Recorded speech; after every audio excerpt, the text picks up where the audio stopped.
Bueno, y para hablar de este y otros temas, tomamos contacto desde el centro de Santiago con el ministro de Justicia, José Antonio Gómez. Ministro, bienvenido a CNN Chile y gracias por este contacto.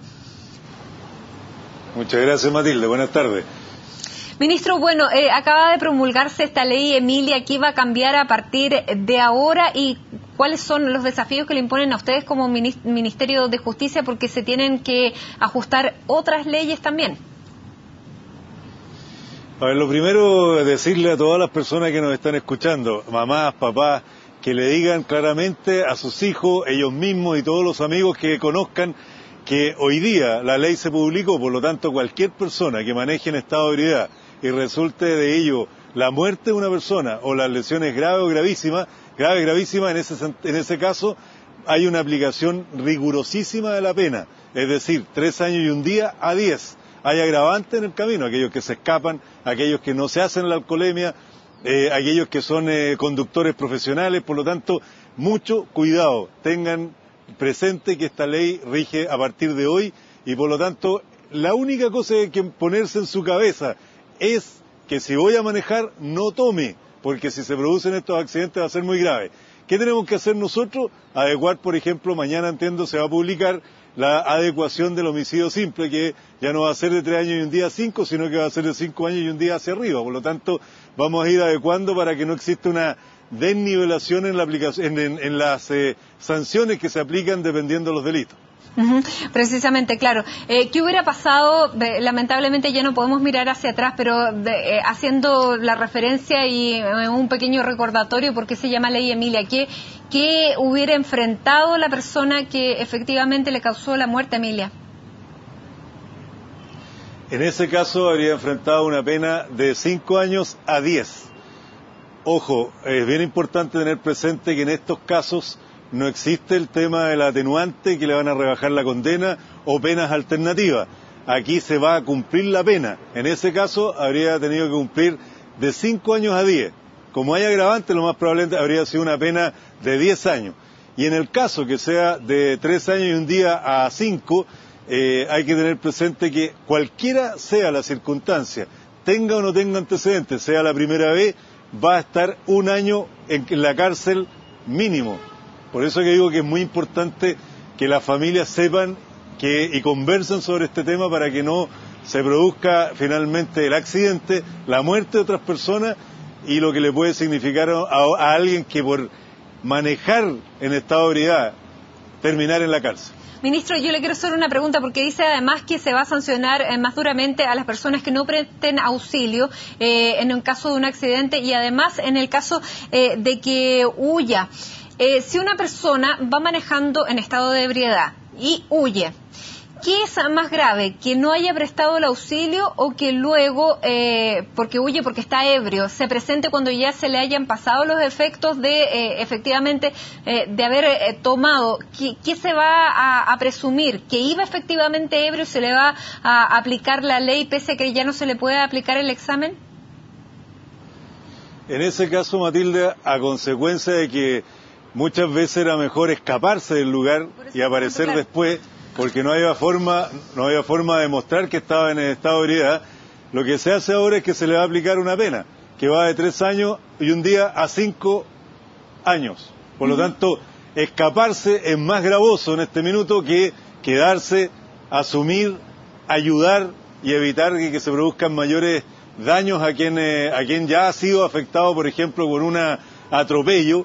Hay casos en que se le puede salvar la vida a esa persona y porque arrancan, finalmente termina muerta la persona. Pero finalmente eso tampoco va a ser un atenuante. No, en este caso particular el atenuante, bueno sí, en el sentido siguiente, que no se le va a aplicar una pena adicional, que es el caso que estoy señalando. Cuando uno se arranca le va a significar una pena adicional. Perfecto. Ministro, bueno, usted acaban de sacar esta ley Emilia, parte un antes y un después a partir específicamente de ahora para que todo el mundo le quede claro, pero usted ha tenido bastante trabajo y en otras materias y precisamente se está trabajando en varios temas a raíz de lo que ocurrió el lunes pasado en el subcentro de Las Condes. Ley antiterrorista, agentes encubiertos, nuevas penalidades para quienes no solamente pongan una bomba, sino que también manipulen explosivos. Usted viene saliendo de una reunión reunión en la que estuvo también el fiscal Sabas Tahuán y se habló de la necesidad de contar con agentes encubiertos. ¿Dónde van a estar los agentes encubiertos? ¿Cómo se les va a regular? ¿Van a contar la ANI con agentes encubiertos? ¿Qué tipo de agentes encubiertos van a ser? Son varias preguntas. Lo primero, Matilde, la reunión con el ministro del Interior y el Ministerio Público, el fiscal nacional, fue establecer el trabajo en relación al fortalecimiento del Ministerio Público, que hay un compromiso del gobierno que en la primera quincena de diciembre vamos a ingresar ese proyecto al Parlamento.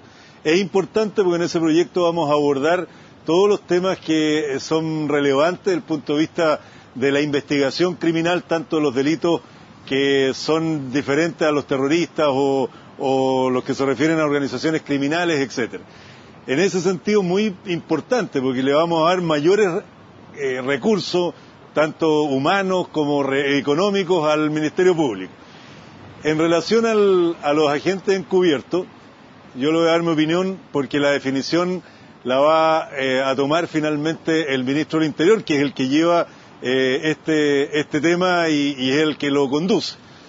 Y lo que se ha conversado es que es necesario desde el punto de vista de la investigación que debe hacerse en casos graves como terrorismo, en el caso de drogas, organizaciones criminales, la posibilidad de tener agentes encubiertos. ¿Dónde se ubiquen estos agentes encubiertos? Una decisión que se tomará el propio ministro del Interior y el debate se va a dar en el Parlamento. Lo relevante, Matilde, en nuestro concepto es que los agentes encubiertos existan, estén determinados en la ley, existan los controles necesarios para el desarrollo de su actividad y no sea un acto o una función que no tenga controles desde el punto de vista ciudadano y desde el punto de vista también de la jurisdicción. En ese sentido, ¿no le caben suspicacias de que sean agentes civiles y que no sean agentes de investigaciones de la PDI o de Carabineros? ¿Da lo mismo para usted? Lo que importa es que esos agentes que realicen la actividad tengan, primero sean parte de la función pública, que sean personas que tengan regulación desde el punto de vista de su accionar y que sea transparente en la ley cuál va a ser el desarrollo de esta actividad, no de lo que hagan, sino que de los controles que éste tenga. Yo no tengo suspicacia con los agentes encubiertos, creo que vivimos en un país que tiene plena democracia, que tiene controles y que necesita para la protección de los chilenos que existan métodos de investigación que sean mucho más intrusivos cuando se trata de actos terroristas, cuando se trata de, como decía, organizaciones criminales que están organizados precisamente para evitar la investigación, los controles que la policía o el Ministerio Público puedan hacer desde la investigación común. Por eso que a mí no me cabe duda que es una buena decisión. Desde ese punto de vista, ministro, ¿no sería mejor que pertenecieran a alguna institución que les diera un respaldo como es la PDI o Carabineros, más que fueran agentes civiles que no sabemos bien de quién van a depender? Mire, por eso le digo el tema de la definición del lugar en que estén situados los agentes encubiertos. La decisión final, cuando esté la ley afinada, va a ser desde el Ministerio del Interior y el debate se va a dar en el Parlamento. Yo le quiero decir que cualquiera sea donde se establezcan los agentes encubiertos, desde mi perspectiva, lo relevante es que la ley establezca que existen controles, que no son agentes que no tengan función en el desarrollo de su actividad y no tengan los controles suficientes. Pero lo que le importa ministro, ¿dónde se entrena? Sistema. Ministro, perdón, un civil, ¿dónde se entrena? Claro. No. Yo no estoy dando opinión si van a ser civiles o no. Lo que quiero señalar es que la definición de dónde estén los agentes encubiertos, cómo se capaciten o se desarrollen, es un tema que la definición se va a tomar. Y ese debate va a ser público.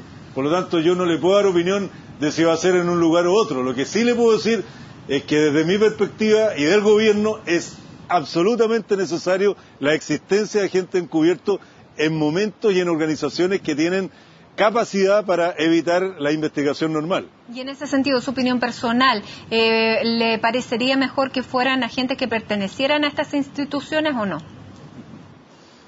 Matilde, yo no voy a dar opinión personal en este sentido. Lo que quiero señalar es que desde la perspectiva del gobierno, nosotros estamos impulsando una serie de medidas que van a ser importantes para la seguridad de los chilenos. Por ejemplo, en el Ministerio Público tienen que existir fiscalías especializadas. No es posible que no tengan las infraestructuras, el personal, la tecnología. Y en ese sentido, los agentes encubiertos es un camino. Entonces, la definición la va a tomar el gobierno. Yo no le puedo dar una opinión mía respecto a esta decisión, y la que tome el gobierno va a ser en función de la protección de los chilenos. Ministro, el gobierno también prepara modificaciones sobre artefactos explosivos y también otros elementos y se está pensando en el aumento de penas y ampliar a delitos también, como no solamente la colocación, sino que el porte, la fabricación. ¿Cuál es el grado de avance de esto y cómo podría aumentarse la penalidad que existe con respecto a lo que hay ahora? Bueno, una de las cosas que ha señalado la Fiscalía es que una de las situaciones que produce impunidad en estos casos es que al existir elementos que son posibles y claros para construir una bomba, y cuando son manejados en distintos momentos, eso no se puede sancionar. Y por lo tanto, muchas investigaciones que finalmente pudieran llegar a una sanción, como no está configurado el hecho completo, sostienen que es necesario establecer penalidad y sanción respecto de estas situaciones particulares. En ese sentido se está estudiando cómo mejorar ese proceso para que aquel que lleva una determinada parte de la bomba y otro que se puedan juntar en un lugar determinado puedan ser entonces investigados y sancionados por llevarlo en forma individual y no el artefacto completo. También eso va en protección de la ciudadanía. Ministro, y eso es parte también del proyecto de ley que todavía no se ha enviado, que va a entrar a fin de mes. Aquí hay dos proyectos importantes que se están estudiando, que es la ley antiterrorista y la ley de inteligencia. En ese sentido, en la discusión que se va a dar, eso es un tema que, como digo, el que lleva estos casos y estos temas particularmente del Ministerio del Interior. Yo colaboro, pero la decisión se va a tomar en ese minuto. Ministro, lo oíamos el pasado 11 de septiembre junto a la ministra Rincón anunciar que desde el gobierno se patrocinaba la suma urgencia a la derogación. Usted no lo dejó muy claro, no sabemos si es la derogación o la anulación del decreto ley de amnistía. Conversábamos aquí en CNN Chile con el abogado de Derechos Humanos Héctor Salazar y él calificaba este anuncio como para la galería, porque era bien distinto aplicar una derogación a una anulación. ¿Usted nos puede clarificar un poco más este escenario? Lo primero es que no hay ningún anuncio para la galería en lo que se ha hecho. La Presidenta de la República ha presentado una agenda desde el punto de vista de derechos humanos muy sólida. Desde el punto de vista institucional, ha dicho que vamos a tener una subsecretaría de Derechos Humanos que va a estar en el Ministerio de Justicia, que tiene funciones relevantes. Por ejemplo, todos los temas de educación, todos los temas de memoria, todos los temas de plan nacional de los derechos humanos. En segundo lugar, dijo, vamos a regionalizar el Instituto de Derechos Humanos, que es muy relevante desde el punto de vista de la protección que tienen los derechos humanos desde este organismo. Lo segundo que planteó fue patrocinar mociones parlamentarias que tienen que ver con estos temas de derechos humanos. Y lo tercero, proyectos de ley que se están trabajando en el gobierno para los efectos de presentarlos a la brevedad posible. Por lo tanto, no es aceptable que alguien venga a decir de que estas son propuestas para la galería. Lo que se refiere particularmente a la ley de amnistía, no fuimos en ningún caso confusos. El proyecto que se ha patrocinado anula la ley de amnistía. Pero lo que dijimos en ese minuto, y repito, es que en definitiva, si se anula o se deroga, teniendo ambas situaciones distintas resultados, es el Parlamento. Es ahí donde se va a discutir cuál es el resultado final. pero lo que la presidenta ha patrocinado es el proyecto de ley que anula la ley de amnistía. Claro, es resorte del Congreso discutir, pero el ánimo del gobierno es que se anule o que se derogue, porque usted mismo lo dice, tiene resultados distintos. Si se deroga no se aplica más, cosa que no se venía aplicando desde hace ya varios años, 97 o 2004, depende del caso que se analice. Pero si se anula, ¿cabría la posibilidad de juzgar a toda la gente que se le aplicó la amnistía? Mire, por eso le digo que este tema es tan complejo, no es tan fácil de señalar una postura u otra. Yo he escuchado diversas teorías desde el punto de vista jurídico. Algunos sostienen que es posible que se puedan juzgar aquellos casos en que fueron amnistiados. Otros sostienen que aquí hay cosas juzgadas, que aun cuando se anulara eso no va a producir efecto. Otros han señalado que no es posible anular la ley. Entonces es un debate jurídico muy profundo y muy de fondo que no se resuelve en una conversación de esta naturaleza. Lo que nosotros hemos hecho y lo que ha planteado la presidenta Bachelet es que en este año, 41 años después de la dictadura militar, vamos a debatir en serio sobre temas de derechos humanos que están pendientes. Ministro, y sobre ese aspecto lo haremos en el Parlamento. Y en ese sentido quería hacerle la última pregunta. ¿Qué va a pasar con los artículos 93 y 103? Porque lo que sí se está aplicando ahora es la medida de la media de prescripción, independiente de quién esté analizando el caso de si se aplica o no. Esto es la rebaja para quienes resulten condenados y se le aplique la mitad de la pena. ¿Eso también va a ser materia de reinterpretación? También están dentro de las materias que se le van a poner suma urgencia en la discusión en el Parlamento. ¿Sabe usted por qué es tan importante entrar en este debate? Porque efectivamente hoy día los tribunales no han aplicado la ley de amnistía, algunos aplican la media prescripción, etcétera. Pero la sala penal es la que ha permitido hoy día su conformación que no se aplique. Y por eso tenemos sentencias internacionales que nos llevan y nos dicen que debemos modificar esta situación. Eso que se ha presentado como un plan tan relevante es lo que creo yo que le hace bien a Chile, que en definitiva 41 años después vamos adecuando nuestra legislación y este tema de la media prescripción también se va a debatir. Muy bien, ministro, muchísimas gracias por su tiempo aquí con CNN Chile. Para la próxima vez nos gustaría tenerlo aquí también en nuestros estudios. Le deseamos unas muy buenas fiestas patrias y le agradecemos este contacto. Gracias, Matilde. Y un solo último recado. Si va a manejar, no tome. No voy a tomar. Muchas gracias, ministro. Buenas tardes. Y con esta recomendación entonces nos vamos a una pausa. Ya regresamos.